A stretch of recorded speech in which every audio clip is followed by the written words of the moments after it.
പിശാചിന്റെ ആവാസം എന്ന് പറഞ്ഞു കഴിഞ്ഞാൽ ഒരു മനുഷ്യനിൽ പിശാച് വന്ന് ആവസിക്കുന്നതിനെയാണ് പിശാചിന്റെ ആവാസം എന്നുകൊണ്ട് ഉദ്ദേശിക്കുന്നത്. നാടൻ ഭാഷയെ പറഞ്ഞാൽ പിശാച് കൂടുക എന്ന് പറയും. പിശാച് ഒരു മനുഷ്യനിൽ വന്ന് ആവസിച്ചു കഴിഞ്ഞാൽ ആ മനുഷ്യനിൽ 2 വ്യക്തിത്വങ്ങൾ ഉണ്ടാവും. ഒരു വ്യക്തിത്വം ആ മനുഷ്യന്റെ വ്യക്തിത്വവും, രണ്ടാമത്തെ വ്യക്തിത്വം പിശാചിന്റെ വ്യക്തിത്വവുമായിരിക്കും. കാരണം പിശാച് ബുദ്ധിയും മനസ്സും ചിന്തയൊക്കെ ഉള്ള ഒരു വ്യക്തിയാണല്ലോ. അപ്പൊ ഇതിന് സ്പ്ലിറ്റ് പേഴ്സണാലിറ്റി അല്ലെങ്കിൽ ഡ്യുവൽ പേഴ്സണാലിറ്റി എന്നാണ് ഇതിന് പറയുന്നത്. അതായത് ഇരട്ട വ്യക്തിത്വം.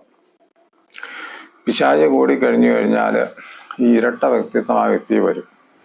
ദൈവം ആത്മാവിലാണ്, മനുഷ്യന്റെ ആത്മാവിലാണ് ദൈവം വസിക്കുന്നത്. ദൈവം മനുഷ്യനിൽ വസിക്കും എന്ന് ബൈബിൾ പറയുന്നുണ്ട്. എന്നാൽ പിശാച് നമ്മൾ വസിക്കുന്നത് മനുഷ്യന്റെ ശരീരത്തിലാണ്.